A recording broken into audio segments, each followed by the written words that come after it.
Next inductee is Vince Gillis as a builder in track and field, and the presenter is Gay Duvall. Gay.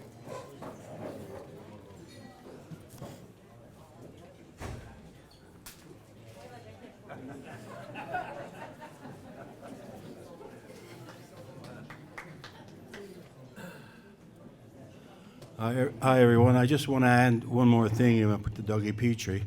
Like John said, my father, Marshall Duvall, who just passed away 8 months ago at the age of 100, was the best man at my father's wedding in 1950. And, no, 49.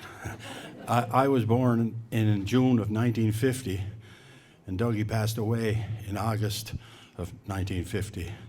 And my father always told me, if, 2 months in the difference, your name would have been Dougie. Dougie Duvall. Anyway, there we go.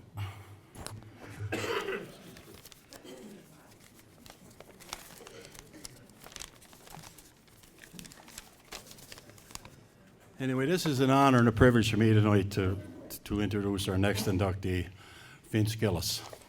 Vince was a close family friend, and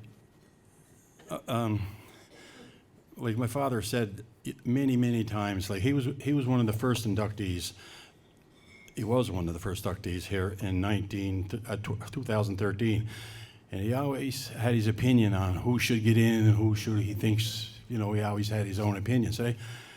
And for 5-6 years, he always had the same name, Vince Gillis.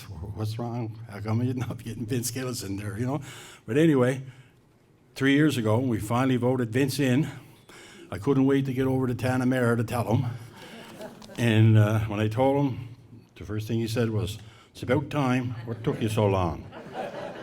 Anyway, when I called Vince to tell him the news, I told him I need some resumes, what your accomplishments were. See, Vince left here, I was about 12 years old. I remember him well because he was a close family friend and everything, and he was a manager in the Waterford Strands, and my father coached for many years.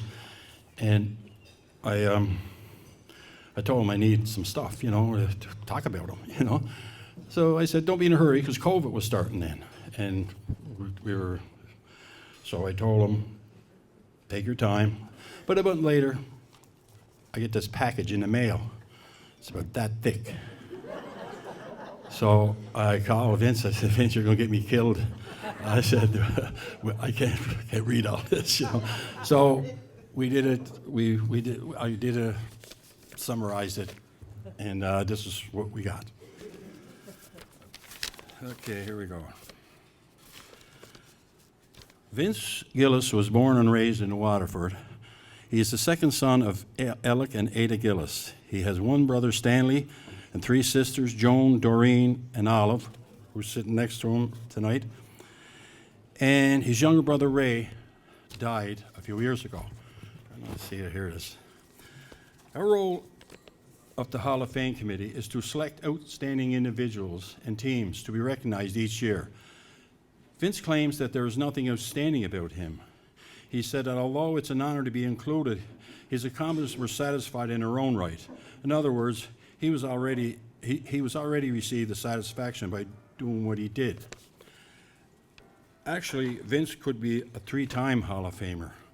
A few years ago, he was included as manager of the 5-time maritime champion, the Waterford Strands. He's now being honored for his role in developing and managing young people by helping them to form the Waterford Track and Field Association and the Cape Breton Association as well.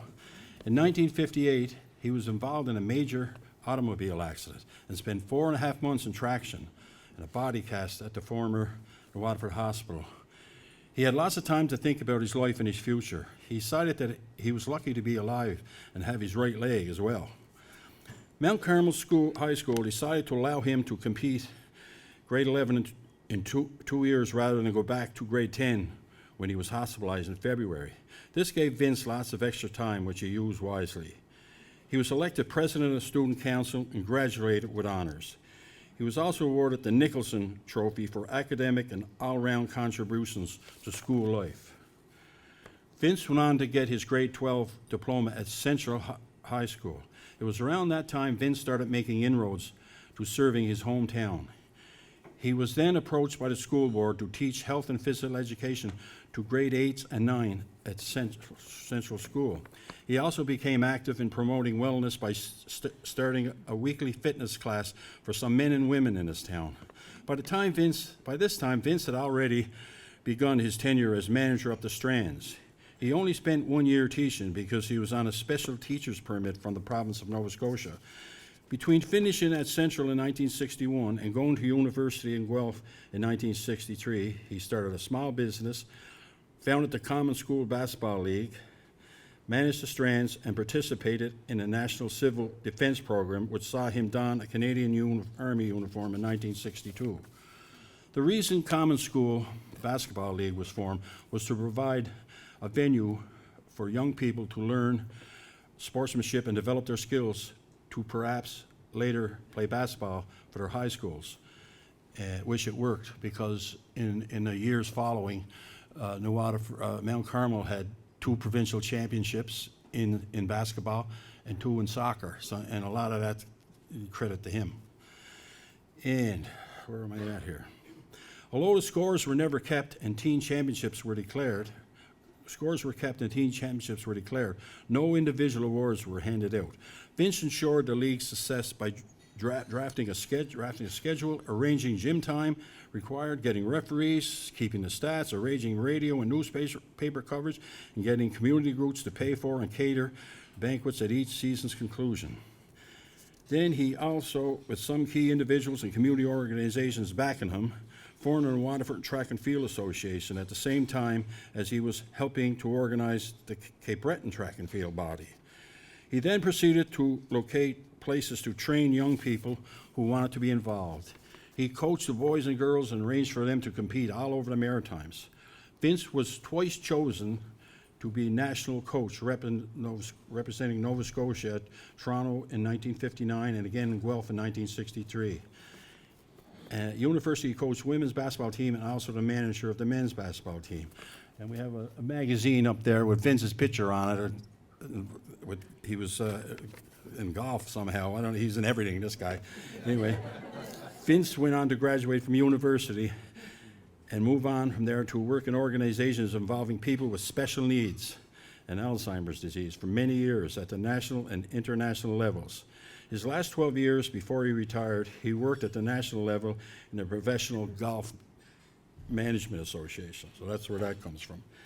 He says his centennial project in 1967 was to marry Maria. Together they raised Michelle and Christian. His 2 daughters both had 2 children each, which makes Vince the granddad to 4, Kyron, Riley, Ben, and Aiden. During Vince's involvement in track and field and basketball, he stressed with his athletes the importance of being strong competitors and also being good sports. His dedications to our youth and the community service certainly qualifies Vince Gillis to be inducted into our Hall of Fame tonight.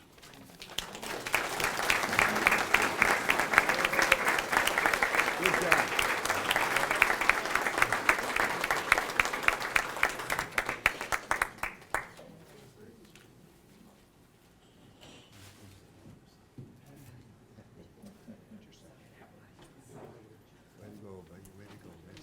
Thanks.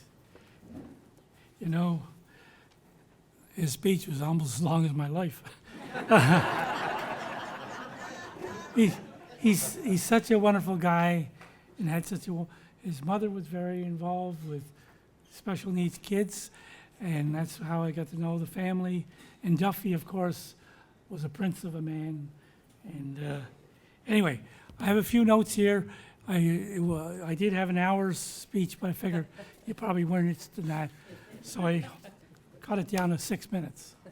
Okay.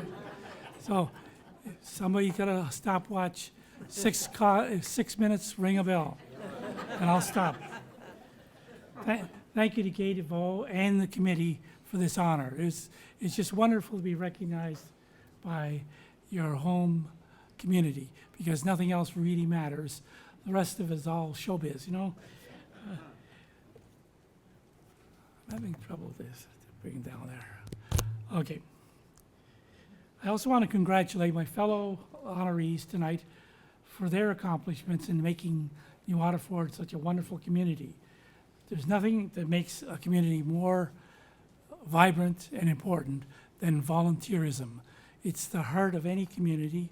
Even today, in 2022, there's not a hospital on earth that could operate without volunteers, you know? And the people who do this in their communities need all the recognition they can get because they deserve it. I was going to say some nice things about George, but I threw those cards away. I also like to thank the Knights of Columbus. This affair every year, they do such a great job. And all the volunteers back there, it's another example of volunteers making things work. Volunteerism truly is the heart of any community that's worthwhile to live in. And you can't enjoy your life if you don't have people helping you do that. There's also a lot of other people here, dignitaries and volunteers and citizens, but to recognize the importance of volunteers, and that's good. And this committee that's working on having this award every year, they need help. You know, they're the same people that since 2013. So every 6 months they should ask one of the committee members to bring somebody new in. So in 6 or 7 years, you'll have a whole new committee. And who knows? They might be as good as the guys here now. Now I would like to thank the people that, the rest of what I'm going to say is all people I want to thank. The most important person is my mother, Saint Ada. Those of you who knew her know why she's Saint Ada. She had two boys at home with rheumatic fever the same year that her husband and 2 older sisters were in a sanatorium over in Point Edward. And she never complained. She just kept going. My mother was a real baseball fan. She loved the New Waterford Giants, and she also loved the Blue Jays. When they were playing at Exhibition Stadium, which was only 4 blocks where she lived, she was out there almost every night when they had a home game. And I almost lost her once when the Sky Dome opened because she came down with me and she decided to go home on her own. Must have been something I said, I don't know. And my father, he also was very helpful in my life, but not like my mother. He never loved baseball like she did. In fact, the thing he liked about baseball was Spike McKinnon and Bozo Steele, because they both worked at the liquor store with him. Yeah.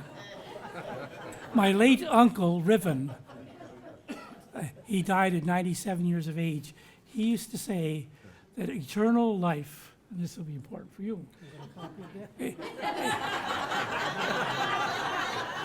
Eternal life is when people remember you.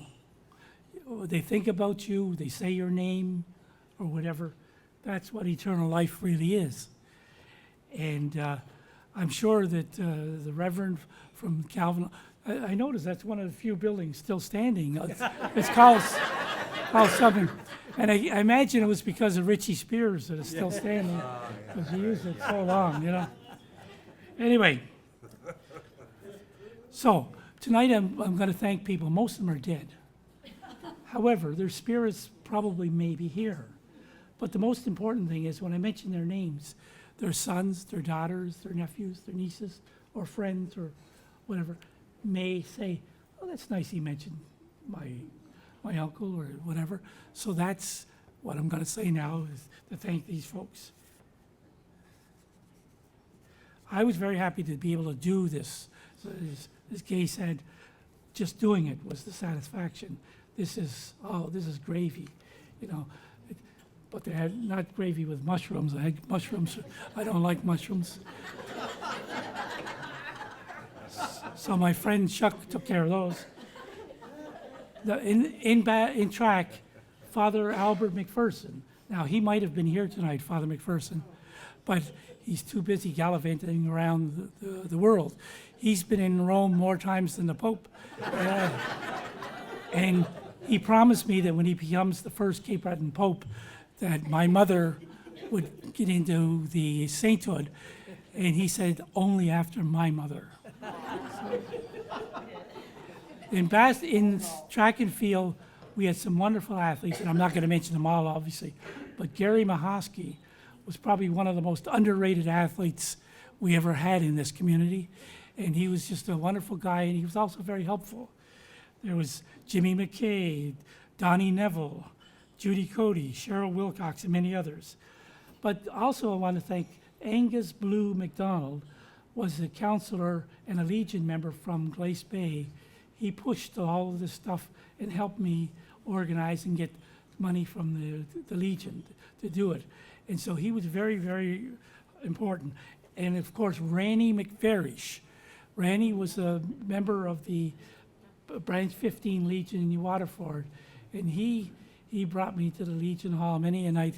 And I wasn't drinking. I was 19 years old. I wasn't drinking.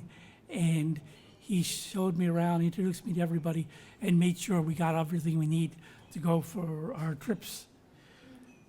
Many of the community groups, St. Anne's Society at Mount Carmel, my mother was involved with that. They put on a banquet for the common school. They put on banquets for the common school and the track and field.